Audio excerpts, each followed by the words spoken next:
आज मुझे एक्चुअली बनारस पे जाना है और शंकराचार्य जी से भेंट करनी है, क्योंकि बीच में प्रयागराज पड़ता है और क्योंकि अभी मैंने परसों ही अपनी जो पार्टी है उसके नाम का घोषणा करी है, राष्ट्रीय अधिकार मोर्चा राम।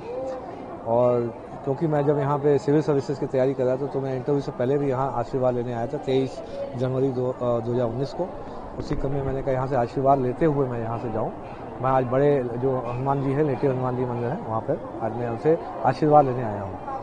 क्या कामना की है प्रभु से और क्या देश में जो इस समय जो जनतंत्र खत्म हो चुका है, जो माहौल है, और क्योंकि इस समय देश में अब कोई सरकार नहीं है, देश में एक तरीके से कॉर्पोरेट कंपनी की सरकार है और उसके जितने भी जो हमारे तथाकथित जो चुने हुए प्रतिनिधि कहलाते हैं वो इस समय उनके बंधुआ मजदूरी के रूप में कॉर्पोरेट कंपनी के एम्प्लॉय के रूप में काम कर रहे हैं। तो मैंने अपने जो इस्तीफे में भी लिखा था कि अब राजनीतिक विकल्प के रूप में हमें स्वयं को आगे आना पड़ेगा, तो उसी वैकल्पिक व्यवस्था को हम लोग बनाने के लिए हम लोग स्वयं सड़क पर उतरे हैं।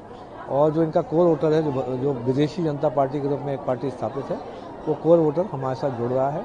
करीब 50 से 60% कोर वोटर हमारे साथ जुड़ के हम लोग उत्तर प्रदेश और जो पूरा राष्ट्र में विभिन्न जगह अपने आप को स्थापित करें और राज्य में अपनी हम सरकार बनाने जा रहे हैं। 27 की तैयारी कर रहे हैं? 27 के हम तैयार हैं, हम लोग पूरा तैयार हैं और हमारा संगठन विस्तार होता रहेगा और 27 में हम बहुत ही आश्वस्त हैं कि 27 में हम सरकार बनाएंगे। कहाँ से लड़ने का विचार है? अभी लड़ने का हमारा स्वयं का भी विचार नहीं, पहले हम पूरा संगठन को मजबूती देंगे, उसके बाद जो भी हम लोग पूरा जो हमारी समाज है जैसा वो डिसाइड करेगा, निर्णय करेगा, उसके आधार पर हम निर्णय। यूजीसी को लेकर भी आपने सवाल उठाया था, शंकराचार्य को लेकर भी आपने सवाल उठाया, उन मुद्दों पर आप किस तरह से? ये दोनों मुद्दे बहुत ही देखिए महत्वपूर्ण हैं। शंकराचार्य जी का भी महत्वपूर्ण जो मुद्दा है, खासकर जो बटुक शिष्यों की जो चोटी खींची गई थी, देश में आप देखिए जनतंत्र किस तरीके से विफल हो चुका है कि पूरे 1-1.5 महीने तक उस पर कोई बात नहीं होती और एकदम से अचानक 3 दिन पहले सबको समझ में आ जाता है कि चोटी वाला एक चोटी खींचना पाप है। 1.5 महीने 2 महीने से 1 महीने से आप शांत थे, क्योंकि अभी तक जो कॉर्पोरेट कंपनी के आका थे उन्होंने नहीं बोला था बोलने के लिए। अभी यूजीसी पे उनसे प्रश्न पूछा गया, जो है माननीय है, उनसे पूछा गया यूजीसी पे आपका क्या बोल रहा है, उन्होंने कहा एसआईआर पे काम अच्छा चल रहा है। तो आप समझिए अभी तक आका ने एसआईआर पे कुछ भी मना किया हुआ है बोलने से यूजीसी पे, तो उन्होंने बात पलट के एसआईआर पे बोल दिया। तो ये आका, अब आका तो आप जानते हैं देश में कौन है, देश के आका एक ही तो है, कॉर्पोरेट कंपनी जो है उसके हेड होंगे। अब देश में आपको आका पता है। बीच में आप तारीफ भी कर रहे थे सेंट्रल गवर्नमेंट की, अभी आप उनको जो है नहीं, तारीफ कभी नहीं की। देखिए जो उस समय हालात थे, मैं तो अपने जो मूल अधिकार का जब हनन होगा तो मैं जो भी वहाँ पे माननीय राष्ट्रपति महोदय हैं उनसे मैं अपनी बात रख रहा था।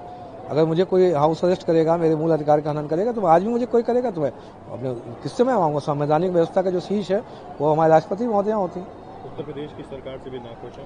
नहीं, देखिए अगर मैं कह रहा हूँ जो देश के सनातन संस्कृति के प्रतीक है, जो चोटी है, अगर मर्यादा को कोई हनन करेगा, मैं बता रहा हूँ देश सनातन संस्कृति से चल रहा है और खासकर चोटी एक सनातन संस्कृति का प्रतीक है, वो विनाश हो जाएगा। और ये एक तरीके से यदि इसमें राज्य सरकार का कोई भी योगदान है, इस एफआईआर में जो शंकराचार्य जी के खिलाफ हुई है, खासकर एक हिस्ट्री शीटर की शिकायत का संज्ञान लेते हो, जो उसके विभिन्न जो थानों में गो तस्करी से लेके रेप से लेके आपके हिस्ट्री शीटर 25,000 रुपए के हिस्ट्री शीटर हैं, छावनी में कोई थाना है, यदि इनके शिकायत का संज्ञान लेकर एफआईआर करके और इस तरीके से प्रताड़ित कर रहे हैं तो देश माफ नहीं करेगा। मैं तो चाहता हूं कि राज्य सरकार जो है अपना पक्ष स्पष्ट करे कि इन्हें उनका कोई योगदान है कि नहीं है।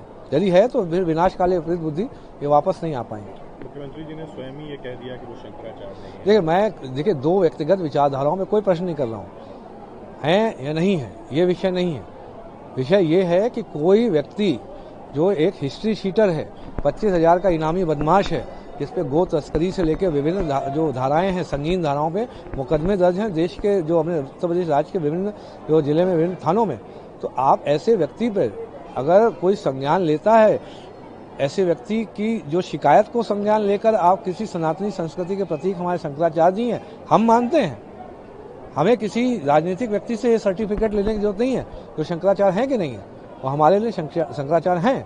अच्छा, अगर गिरफ्तारी की उनकी बात चली, अगर उनकी गिरफ्तारी होती है या ऐसी कोई आगे बात आती है, उसको लेकर के आप किस तरह से? नहीं, विनाश काले विपरीत बुद्धि, अब ये पार्टी वाली बात नहीं, देश की सनातन संस्कृति का जो प्रतीक है, इसमें तो जैसे गिरफ्तारी होगी, देखिए देश जो है आंदोलित हो जाएगा और एक भले वो सड़कों पर ना आए, इसका आपको प्रभाव ये जो 20 से भस्मासुर आप हमेशा के लिए खत्म होने वाले हैं, अभी ऑलरेडी खत्म हो चुके हैं। केंद्र सरकार तो खत्म हो चुकी है, केंद्र सरकार का जो कोर वोटर है हमारे साथ है, आपका जो 40 से 50% कोड ऑर्डर छिटक चुका है। तो हमारे साथ है, मैं इसी लिए बोल रहा हूँ कि हम लोग अपनी सरकार बनाने जा रहे हैं। अगर राज्य सरकार भी इसी तरीके से लिप्त होती है तो राज्य सरकार का तो अलग तरीके से खात्मा होगा, इनको पता भी नहीं चलेगा। मेरा नाम अलंकार अग्निहोत्री है और मैंने 26 जनवरी 2026 को अपने पद से यूजीसी रेगुलेशन और जो चोटी खींचने वाली घटना जो माघ मेले में हुई थी मौनी अमावस्या के दिन, उसमें मैंने रिजाइन दिया था।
आ जाइए।